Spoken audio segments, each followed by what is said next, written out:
Thank you for joining us. This is the latest in our series of webinars here at IMPLAN. This one's buying local, incorporating IMPLAN multipliers in procurement decisions. Today, so I'm Bjorn Markeson. I'm the academic divisional director and an economist here at IMPLAN. Today, I'm joined by Todd Schmit. Todd is a professor in the Charles H. Dyson School of Applied Economics and Management at Cornell University, where his areas of expertise include local and regional food systems performance, cooperative business management and governance, and agricultural rural development. Professor Schmit leads two major extension programs, the Cornell Agribusiness and Rural Development Program and the Cornell Cooperative Enterprise Program. Professor Schmit's also a longtime IMPLAN user and has published extensively on analyzing food systems and measuring the economic impacts of regional food hubs. Today, he'll be talking about recent work which offers a method for incorporating economic multiplier effects in food procurement decisions. So here we like to keep things conversational. So if you have questions, please use the question and answer box. So down on the bottom, just to the left of the chat, there's the Q&A option. We ask that if you do have a question, please use that question box. I'll monitor the question box throughout the presentation. If you think you might want to ask a question, make sure that you have your control panel open. At the conclusion of the presentation, if we do not get to answer your question within the time frame, we'll definitely follow up and provide everybody with a response. So with that, I'll turn it over to you, Todd. Great. Thanks, Bjorn, and thanks for the invitation, and thanks for everybody online to take in some of the work that I've been doing recently. It's one that I have some particular passion in terms of, wait, didn't click the last button. There, we're there. In terms of actually connecting sort of our applied research. Hey, Todd, just to stop for a second, we didn't get your screen share for a second. Oh. Let's see. I'll stop sharing and see if that helps. I'll stop sharing as well. well. Oh no, there was. Yeah, now you can share. Now I'll go back in. Sorry about that. Good? There we go. All right. I think so. Great. Yes, there it is. Yeah. So, I mean, I'm really excited about this because I have a major research and extension appointment at Cornell. And so the ability to sort of take some of our academic research informed by needs of extension stakeholders and ultimately end up with sort of a tool that they can use to inform their own procurement decisions. And in this case, public agencies buying food really comes full circle from here. So I'm really happy to talk about it. So I'll hit on sort of more the academic research side in the first half of my time. Then I want to just give you a quick look at what the tool is. I mean, it's just a Excel workbook with integrated sheets and formulas and things that are hidden that people can't see and mess up for it to work. But I'll show you that. And then I want to just close with a comparison to recent actual sort of geo-preference bids that have happened with some schools here in New York and just look at it, how that works in comparison. So the resources that I'm going to talk about, all open access. You can grab the journal article from AEPP. We also sort of transform some of that more academic language to extension publications, more focused on the stakeholders who are most relevant to this type of work.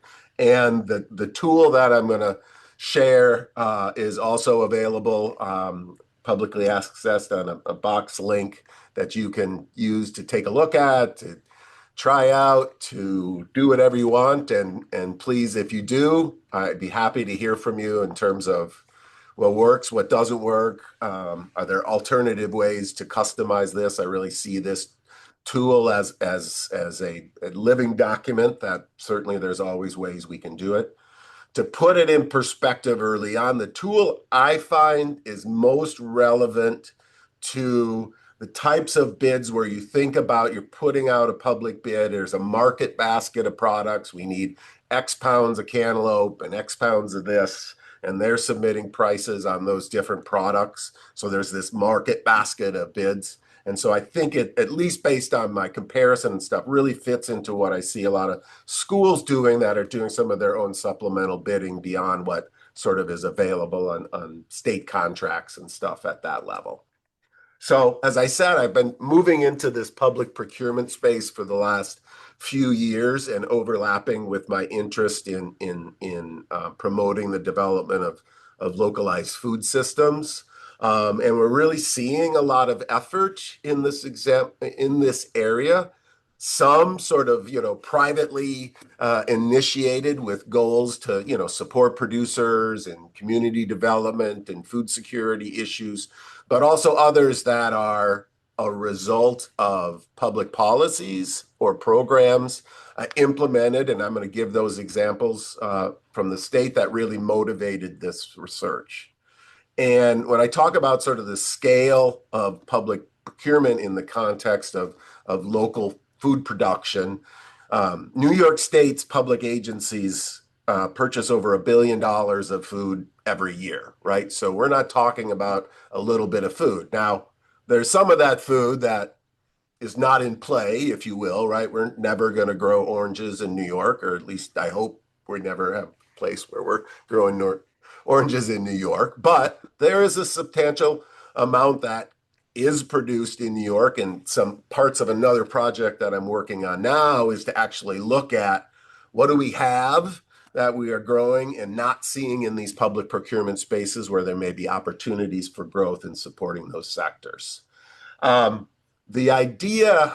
idea of utilizing sort of economic multipliers and to consider net cost to local producers is not a new idea in some sense. There are most bid processes still are sort of that the lowest cost bidder wins, right? Whoever gives the best price.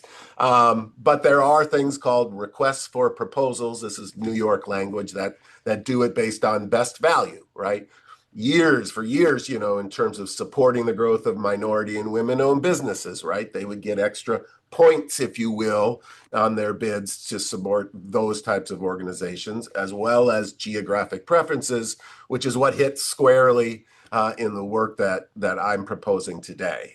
And the context is there are externalities, non-market valued externalities that have true economic value, that if you're just looking at the lowest cost bidder, it really ignores those, hides the long-term sort of cost to taxpayers in the case of public procurement, which can then disadvantage these New York food producers. In New York, we have a couple programs going on right now. One called the 30% New York State Initiative. It came out of the Cuomo administration as part of a larger program.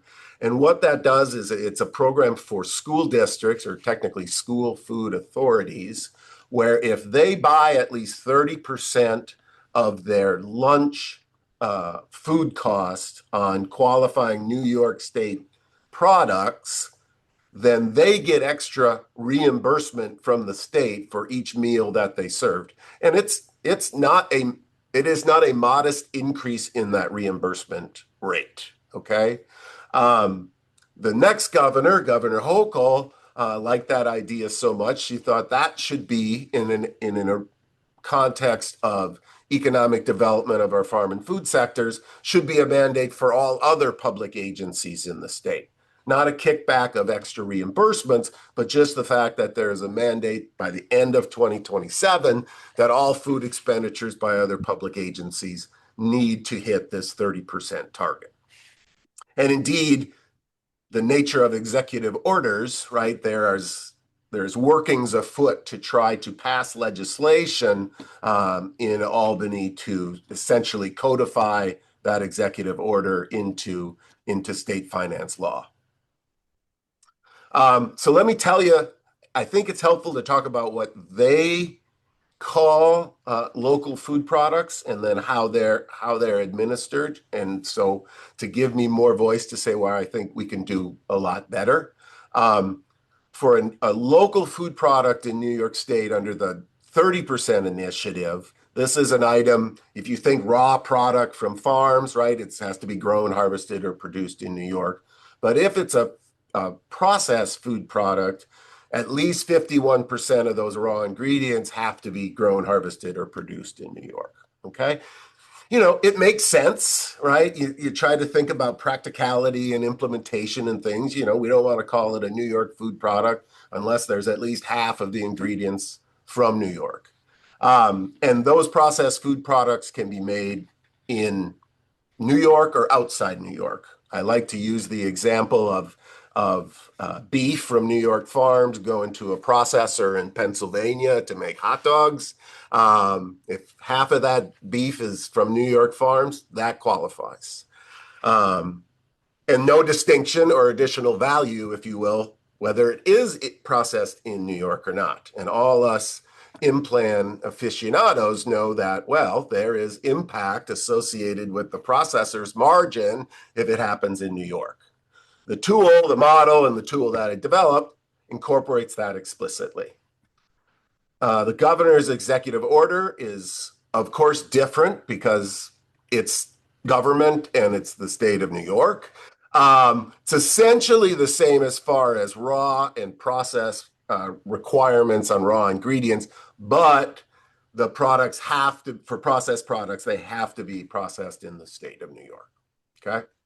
Again, we can do margining and RPCs and stuff with our IMPLAN models and stuff to account for those things explicitly. So you can understand the practicality of these situations. I mean, in reality, they're basically quota systems, right? They're anti-competitive in the sense if all of a sudden this new demand comes down for local product vis-a-vis a mandate, right? That's new demand for those local producers that their competitors don't have, right? So in some sense, they can raise their prices because now essentially they have increased demand and ultimately increase the cost of local food procurement, right? Which is just sort of the opposite of what the policies are trying to do. So they can sort of do some long run harm to the very firms they're trying to aim in the short run, which in our case is those public agencies. Lots of states have what they call price percentage preferences, where the bids can come out, and if you're a local food product, the agencies can pay up to a certain percent more for those. 10% is very common. How did they get to 10%? So it in itself indirectly encompasses sort of the concepts of the economic multipliers, but usually what that level is determined by political debates and lawyers as opposed to sound science. And we all know that all multiplier effects aren't the same, as are the tax coefficients that generate tax revenue. So it shouldn't, in essence, be a single percent. So our net cost approach we offer as a better solution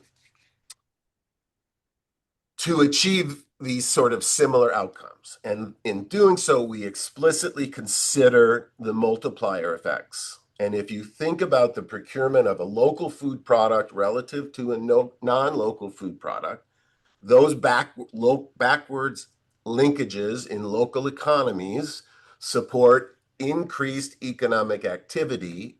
And if you're thinking about it from the state of a government official, right, that extra economic activity produces more tax revenues to the local and state governments from it. So our argument is pretty simple, that we should be evaluating bids based on what we call a net cost that essentially deducts from the gross cost of the bid our estimate of the added tax revenues that go to the local and state municipalities. To do this, we do a lot of modeling in IMPLAN, right? We are not developing a tool and then teaching people to use IMPLAN. We do a lot of work in IMPLAN to develop customized multipliers and tax coefficients and use their margins, all of this stuff that is in IMPLAN to develop the tool. And essentially, sort of this bid adjustment is simply looking at what is that product multiplier, and I'll explain it in a little bit more. What are the tax revenues computed for each dollar of impact? And then that's the deduct from the gross cost that gets you our B star, or the net cost bid on the product, right? So we get and are customized multipliers using IMPLAN. We compute the tax revenue coefficients based on our model runs in IMPLAN, and then we use those as inputs into the calculations of net cost. I think an illustration is always useful. If you think about two bidders, a local bidder and a non-local bidder for a food product, I like to say apples, in New York, and the bid that the local vendor could provide is higher than the non-local bid, okay? The non-local bid. So under that baseline common lowest cost best price rule, the non-local bid wins. However, if we consider the additional tax revenue generation, okay, by the local direct and indirect business activity and compute the tax revenues generated, it could be, and it is in my stylized example, the net cost could be lower than that non-local cost, okay? And if you think the non-local cost doesn't have any local impact components, which is broadly true, or at least small, right? So in that case, now in this example, the local bid wins based on net cost, okay? What happens is the agency still pays the gross bid, right? The BL, which we have lots of conversations with agencies, with low or fixed budgets in this context that we can come back to later. But in this context, anyways, you have an increase in the agency cost relative to lowest cost bidders, right? BL minus BNL. But you have a decrease in the cost, the ultimate cost to the state, if you incorporate the multiplier valued tax revenues. So ultimately, what could happen that leaves the state as well off as before is the state's cost savings could be used to subsidize the purchases by the agency of that local product. And the beauty of our tool is we calculate all of that explicitly. It comes right out in the tool that I'll show you later. The challenge in thinking about this is we have sort of this academic rigor, accuracy side of things, right? And then thinking about a tool that is practically implemented by our stakeholders, right? If we build such a complicated mousetrap that nobody uses, what good is it, right? And we all know that every firm has its own unique production function, distribution of intermediate expenditures, what they procure locally versus non-locally. The idea of asking every vendor essentially to give us their detailed P&L statement with local RPCs on intermediate inputs is just a non-starter, right? So that's why we go to IMPLAN and say, we're going to use your industry average default production functions, but we're going to inform then with additional questions on how much activity is happening locally versus non-locally. We also ask the vendor or perhaps the agency to map what that unique food product is into a food product category. IMPLAN has, this might be outdated with the recent release of the sectors, has about over 55 food product sectors, okay? So the idea of trying to get somebody to look at 50-some sectors and see where you should map your unique food product, we think is just a little over the top. we aggregated a bunch of the processing sectors. Okay. Yes, butter manufacturing in the state has a different multiplier than fluid milk manufacturing in the state. For practical implementation, I'm willing to have that aggregation effect. So we also asked for their for processed food products to tell us just their top 2 food product ingredients, right? Picture yourself holding, a processed food product in a jar and looking at the label, right? There's lots of ingredients on there, right? Well, we hope there's less, nice, clean label and stuff like that. But in general, right, there's more than 2 ingredients. We want to focus on the top 2 food product ingredients in this element. We think that's a fair share, a fair way to approach the ultimate sort of tax revenue estimation. So given the fact that we have raw or processed food products and we're asking for 2 food product ingredients, every food product out there on bid can be mapped into one of 4 different classes of food products. Just quickly, this is those 28 sectors that I talked about. Technically, there's 29 because we were doing some other work with some procurement data where there was a couple 6-packs of beer purchased. So we added alcohol down there at the bottom. Probably not relevant for your school districts. But in any event, it's in the tool. So we have all of the farm sectors, those above the red line, and we aggregated a bunch of the processing sectors, okay? And we don't have animal food unless, I guess we could include it if you're feeding people animal food. So essentially, it's 4 food products. Is it a raw apple or is it a processed food product? And what is the nature of those 2 primary ingredients? Okay.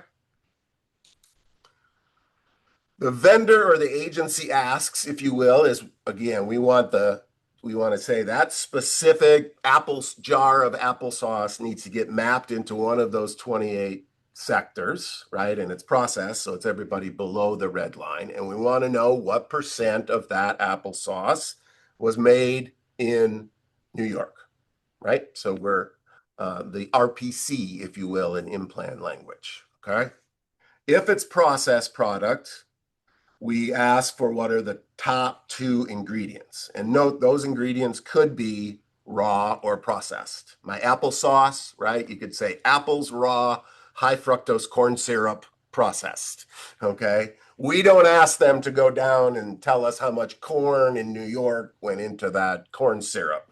We do some auto mapping based on default IMPLAN RPCs and multiplier effects. So that's what we ask. In terms of the output multipliers and the tax coefficients, based on our state level model, we thought it made most sense to internalize both households and local and state governments. Unless somebody to estimate the multipliers, that used to be an easy thing when I was doing PC IMPLAN. And maybe I missed it and need a training session, but that's not easy to do in the cloud version of IMPLAN. I hope I'm wrong on that. So what we ended up doing for each of those sectors, we did an arbitrary shock to those sectors, right? Which creates output from IMPLAN, which estimates the tax revenues. We then took those tax revenues and we ran them through the local government institutional spending pattern in IMPLAN, and then combine the results to estimate the multipliers and the tax coefficients for that matter for those. We also have to do something a little tricky with our margining approach with M stars and T stars. But with the T's, right, again, we do the impacts, we calculate the tax revenue generation, or IMPLAN does that for us. We then divide it by the total impact under those arbitrary impacts that we run to get a coefficient. So we get all of that from IMPLAN. We just may need to do some customization like internalizing local and state government.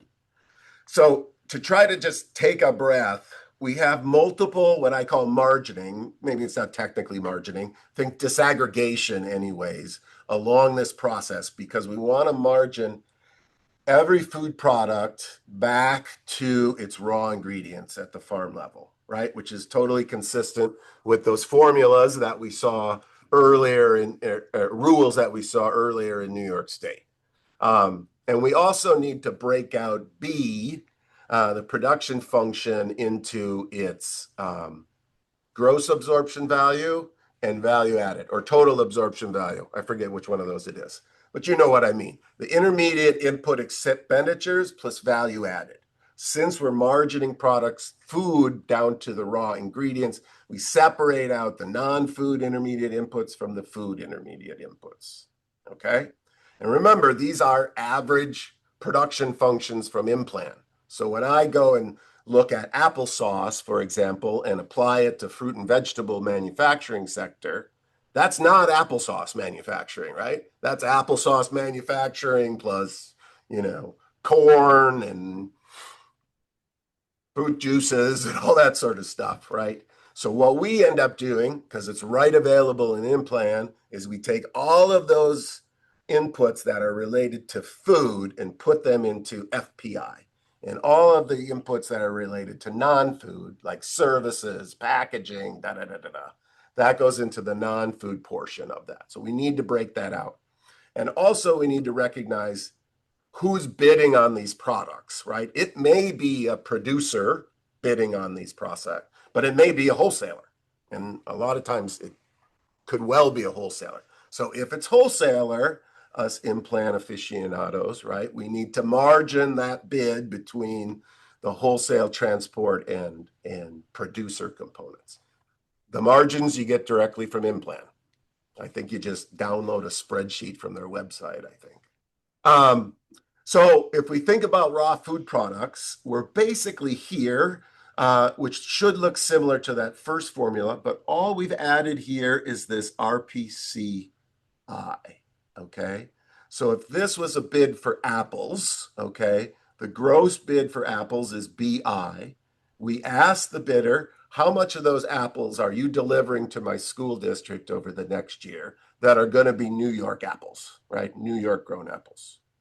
So we have to add that because if they can't do it 100%, that's leakage and doesn't contribute to impact. And then if it's a wholesaler, we just need to break out the margins. Okay? No problem. Oops. Okay. When you get into processed food product ingredients, it gets more complicated in the sense that we need to know where the food product is processed and where the ingredients are either processed or produced, right? So it gets a little bit more complicated in that sense. We do the breakout of food product and non-food product ingredients, so that bid can look like this, right? For every dollar of output, right? It goes to intermediate inputs and value added, right? So this is breaking that out that way. And if we have two food product ingredients with some weights assigned to each, we can re-express the bid in this way. Okay. So then the formula to get to net cost is a little more complicated. This over here is similar. Okay. So this FPI is for every dollar of that B, how much of the expenditures go to food product ingredients that we then weight by the two food product ingredients. So let me do fruit cups with apples and pears, okay? So we know what the gross absorption value here is from IMPLAN. We ask how much of the apples in the fruit cup were grown in New York, how much of the pears in the fruit cup were in New York, and we grab those farm sector multipliers and tax coefficients directly from IMPLAN. The non-food portion and value added, we broke out separately. And this RPC then is based on how much of the fruit cups were produced in New York State. And we have to do some trickery in IMPLAN to figure out what is the multiplier impact associated with only this part of the production function. And what we did, because you can customize it in IMPLAN, is we went and did a shock for each of those industries, and then went into their detailed spending pattern. And basically for all of the food products in that production function, we set the local purchase percentage to 0. Okay. And so that doesn't contribute to impact. So then the impacts we got were just about this portion of the spending pattern. So that was cool to be able to do that in IMPLAN.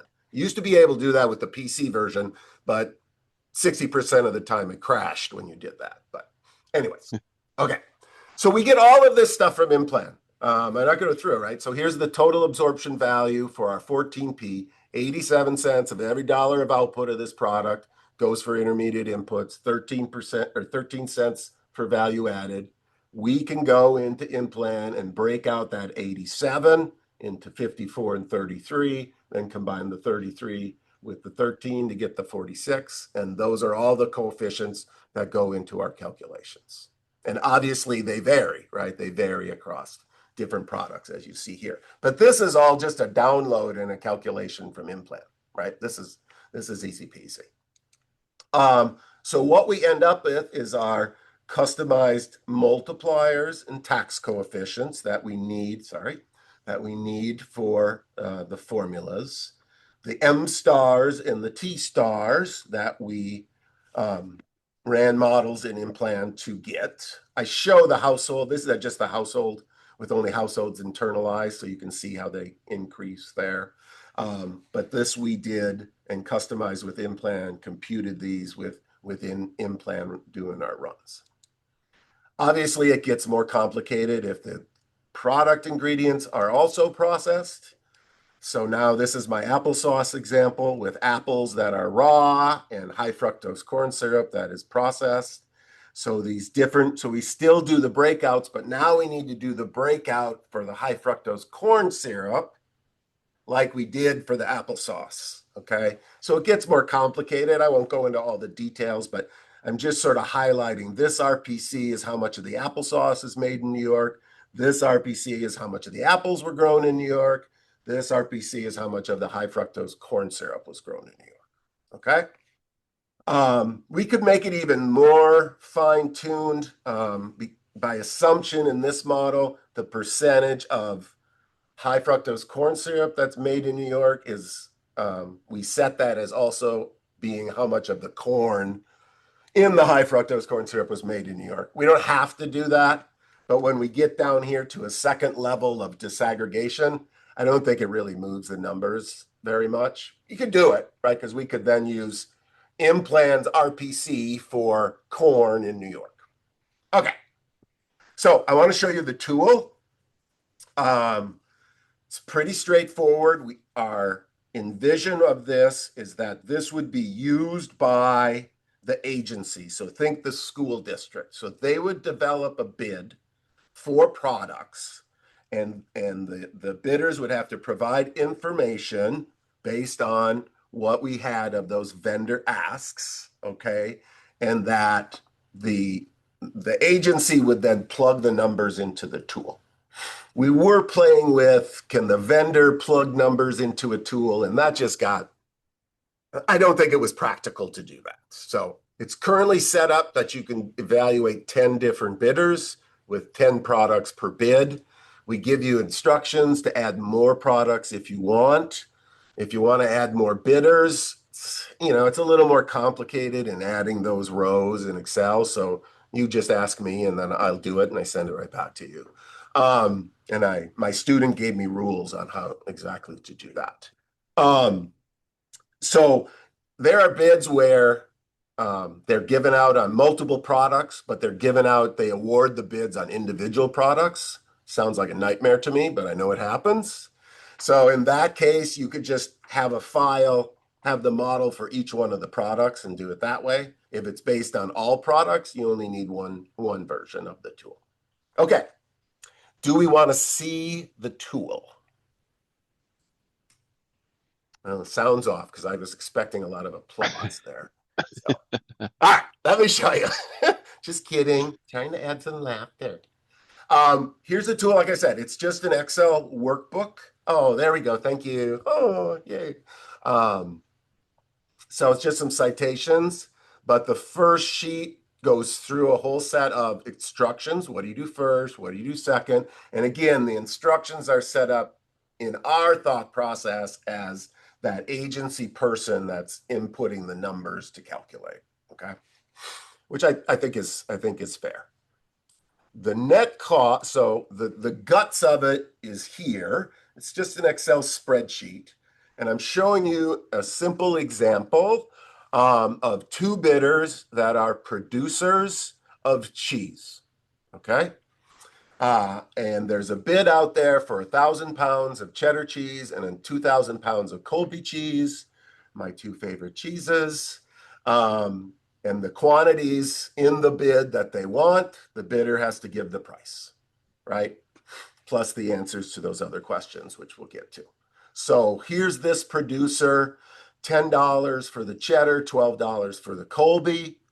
Our second bidder down here, $10.50 for the cheddar, $12.50 for the Colby, okay? So we can already see on gross cost, right, that bidder one's gonna win the bid. You go across here, and again, here's where it's we have a drop-down menu of those 28 categories. Sorry, let me get a drink of water. This is cheese.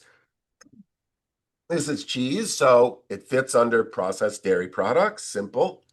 And the question is, what percent of the cheese, in our case here, is made in New York?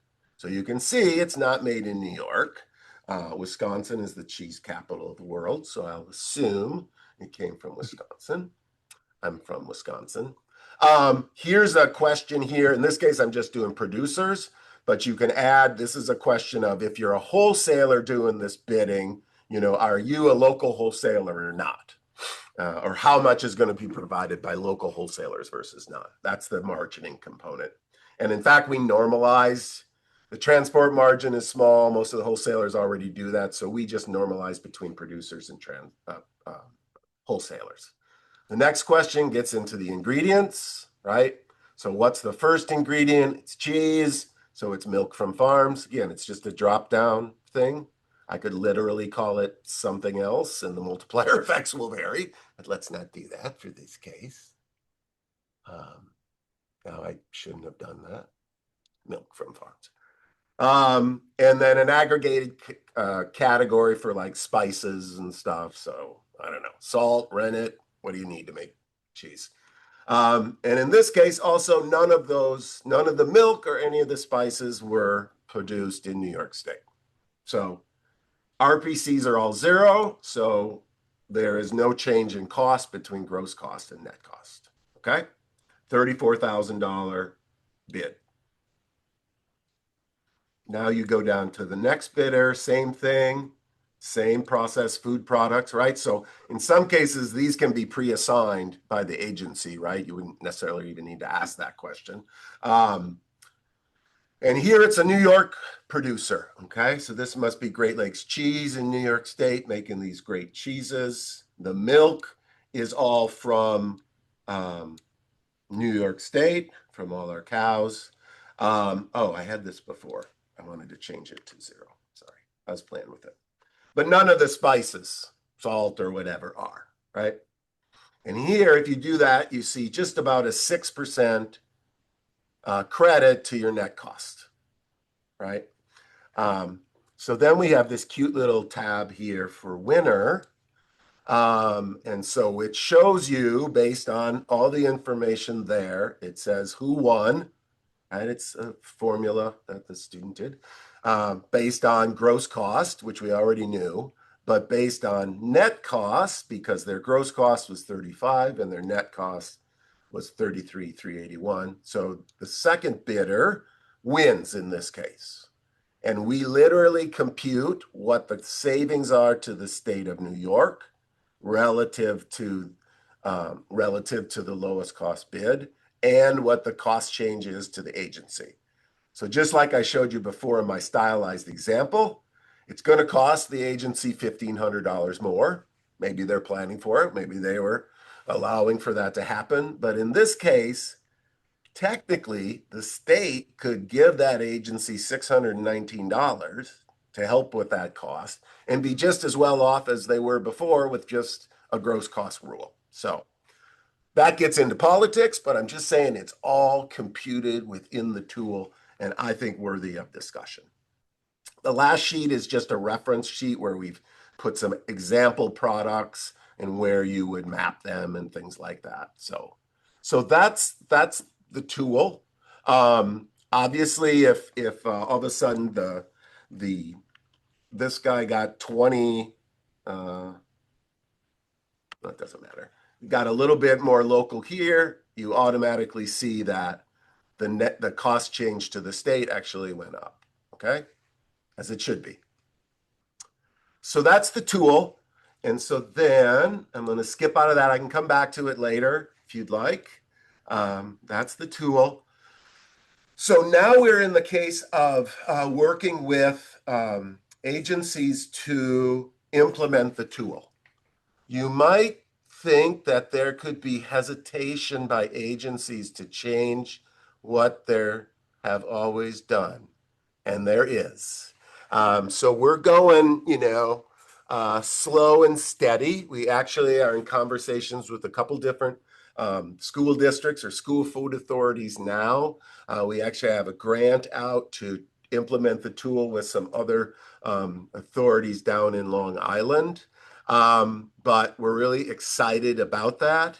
And so in the context of that, I've created an example just to show you how the outputs can change. Okay, so we think this is consistent with Geo-Preference, but essentially we have a better formula, right? We can account for differences in RPCs. We don't have to stop at 51% or nothing type of thing. So it's a much of an improvement based on true market pricing, based on, I don't know, lawyers saying how much of a increase in the reimbursement rate should we give back to schools. But that's just me. So this is an actual example a couple of years ago out of Northern New York, a school food authority in Northern New York. I'm just giving you the tenants. It was an award that was given on a per product basis to the lowest responsible bidder, okay? Meaning not price. That their geographic preferences was based on price and location and some other factors. And they used that New York 30 definition that I showed you before, which is actually came out originally from the New York Road and Certified program. This was a bid for both whole, raw, and processed food products. For the unprocessed products, they had to provide traceability requirements back to the farm. For the processed products, they had to provide product formulation statements that showed that there was at least 51% of those raw ingredients in the product, right? So I see this as they're already doing product formulation statements. So you could do a product formulation statement if there's 25% ingredients in it, which generates impact to the state of New York and tax revenues. In any event, the bidder with the highest number of percentage points, they call it, got a 10% credit on their bid price, okay? And they evaluated it based on that. So very similar in construction of us taking out the tax revenue component. This is them taking out a 10% credit. This is how they did it. This was their evaluation criteria. These are all yes or no answers. Was that bidder the lowest price? They gave them 20 percentage points. Obviously, this ignores distance between prices, which should be important. If you qualified with that 51% rule, you got 30 points, okay? Obviously, like I said, it doesn't ignore sort of the relative nature of that, where somebody with 75% local ingredients would have more impact in New York.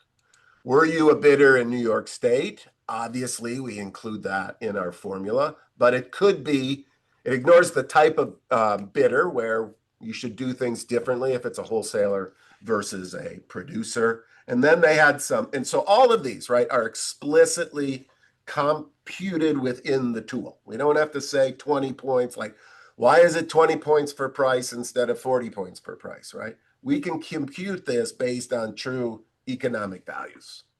And we can add other components if you want, post that net cost component. So here's my stylized example. Here's my hot dogs and beef from farms again. Let's just assume that they all have a food safety plan and can deliver within whatever it was, 5 days. So they're all starting with 30 points. I have 4 processors, 2 in New York, 2 in Pennsylvania. And here's their price per unit for the hot dogs. Clearly, PA processor A is the lowest price. They get 20 points. Nobody else gets points. 2 of them have qualifying New York State food products, so they each get 30 points. And 2 of them are New York bidders, so they get 5 points. Okay? So if you look at this and add up all the points, New York processor B, who had the highest gross cost, wins because they had a qualifying product and were a local bidder. Okay? So they win, they get the 10% discount off of 1075, which is equal to 968. So they win, the agency pays 1075. But what if we knew about how much beef from farms was in those hot dogs? Okay? And what you see here is, yes, New York processor B qualified, right? Because he's above 51%. Not very much. But PA processor B was guaranteeing for this delivery, he could source all of his beef from New York farms. So if you compute that within the net cost tool, what you end up seeing is their net cost is $9.91, right? So in essence, the loss of the New York processor margin, okay, that component was more than made up with higher sourcing of beef from farms, okay? And in this case, then the agency pays 1050 instead of 1075, so they save money, the state saves money. And again, it doesn't have to turn out this way. Obviously, I stylized it so it would, but I'm highlighting the nature of both technical information, like what is the incentive for PA processor B if it's more costly to source beef to get any more than 51%. Under the net cost rule, that incentive exists. Okay, I want to make sure I leave time for some questions. I give another, Bjorn, you can send the people slides just for the sake of time. I'm going to skip over. There's a fresh produce bid example as well. Same type of thing, right? Price gets 50 points. Different certifications that are all valued equally, that essentially are all collectively computed accurately in terms of economic value in the tool. So we really see schools that are going and putting out to their geographic preference bids in support of their farm to school efforts and beyond, see this as a real application, right? And I think it incentivizes more local participation relative to those sort of quota mandate programs, right? Because now you have producers that say, I can't hit that 51% boundary, but I can hit 25%. So I'm willing to submit a bid because I know I'm getting credit for that, right? And certainly 75% more is worth more than local. And that's what the tool really does. So I feel that this can actually incentivize more local participation in a way that truly tracks economic value through the different sectors. So as I said, we're working slow and steady with some groups out there now to be able to put this into action. We feel that the extra documentation requirements are not that much more relative to the product formulation statements, traceability and stuff requirements that are already there. We can customize it to other agency needs. Schools have to fill out lots of documentation for the NY30 program. You can use this in connection with that. And so we're really hopeful that this tracks the tension of agencies, but hopefully also legislators in Albany to think about this as an alternative tool to programs that don't do the math right, or the economics right. So I'll stop there and happy to go. Oh, no, I'm not going to stop there, but this is very last. I just wanted to say, because I don't believe everybody here is from New York, this can be replicated and adapted for any geographic area, right? If you're in Wisconsin saying this sounds like a cool thing, I can, read the paper. I'll give you technical documentation and how we used IMPLAN to do it. And from a research perspective, I think understanding those sort of spatial differences in net cost and multipliers would be a really interesting thing to collaborate on, right? So with that, I promise I will stop. Excellent. So we've got a handful of questions here, Todd. Um, the first one is, so I'll kind of go with one following what you said. Can the tool be easily adapted to include other sectors? Or do you think it should only be used for the food sector, government agencies that procure work in construction, architecture, engineering, and other goods and services may want a data-driven way to determine bid discounts for local preferencing rather than arbitrary percentages? Yeah, that's the whole thing, right? It's like, why is 10%? Why is this 30%? Sorry, I don't know why my computer is popping up messages in front of me. It could be applied to any sector, right? I'm just in the local foods and procurement space. You could do it in terms of other construction, manufacturing sectors. I will say, and I was mentioning this to Bjorn before things got started, part of the discussions that we were having with lawyers at the state and lawyers was that there was some concern about reactions by other states. Let me put it in this example. South Carolina makes a lot of tires.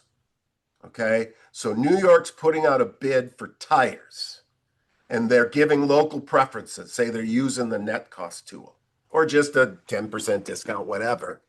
What I have heard from them is South Carolina saying, if you're going to preference local producers, none of your folks there can submit bids for any of our bids in South Carolina. Right? So I don't know how much of that happens. My guess is maybe that happens more or less in different sectors, but that was the first that I had heard of it. And that's not even talking about if you do the net cost tool, right? It's doing any sort of geo-preference, that there was some potential that this is where it all started with the lawyer saying, you can't do this, Todd, you can't do this, Todd, it's not legal. But I think part of the concern was if we do it, there may be unintended consequences that restrict firms in New York for bidding on products, tires, whatever, in other states. But that's above my pay grade. And maybe food is safer. Maybe food is a safer place. I don't know. So that kind of there's a question from William Cunningham, kind of going on that. How confident are you with respect to the impact estimates and any legal issues? Huh. I will give you the example of if we fully disclose how we did this method, right? If we are very transparent in how we did it, so they're not thinking, right, what's the incentive for somebody else, a non-local? It's like, well, we want to increase that T, right? Or that M, right? So the discount is higher, right? That's what I'm envisioning when you said that question, right? I think it's helpful from the sense of, we have peer-reviewed, published papers on this.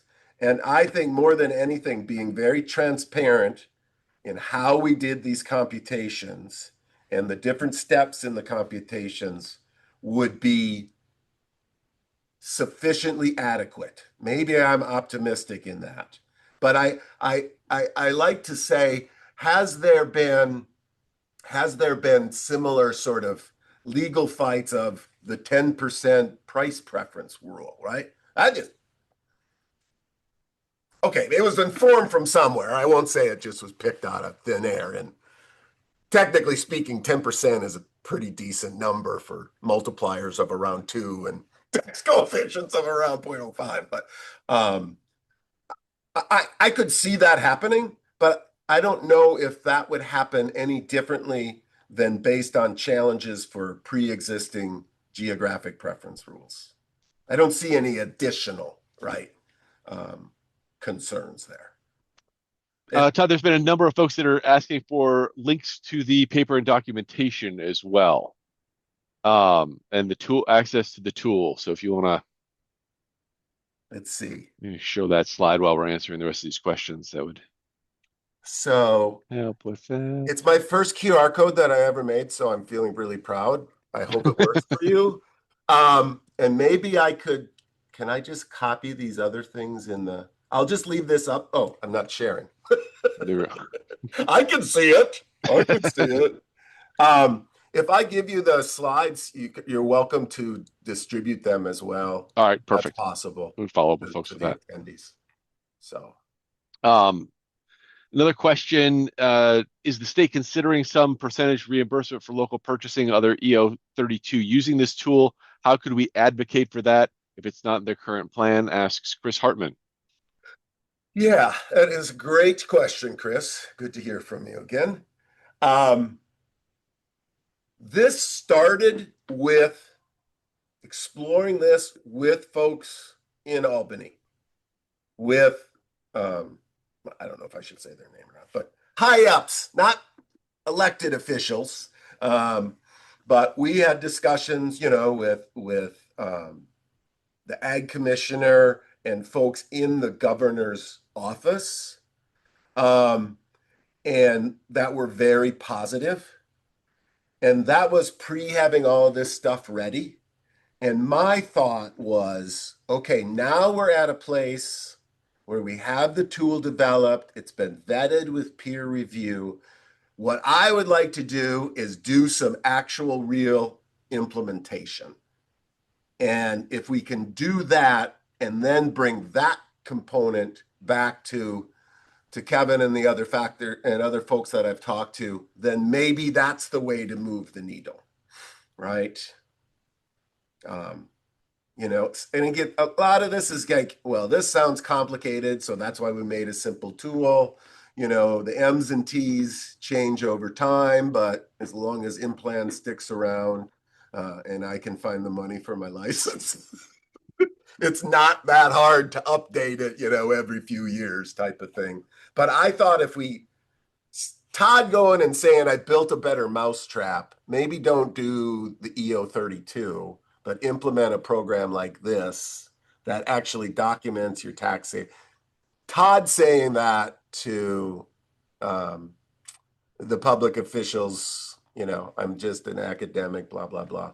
But I thought if we actually implement it with some actual agencies that are willing to do it, or at least test it relative to pre-existing geographic preference bids, and can bring that application evidence and their voice to the table in Albany, I think that's a more effective way to proceed. I could be wrong in that, but, I think them listening to farmers and processors and school districts and stuff that find this a valuable way to, and again, what I argue is increasing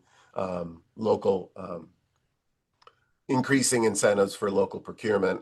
I think that's a stronger case, but be happy to have your voice too. We're closing in on two. I do have, I think, one more question we'll ask, and then any of the other ones I'll follow up with afterwards.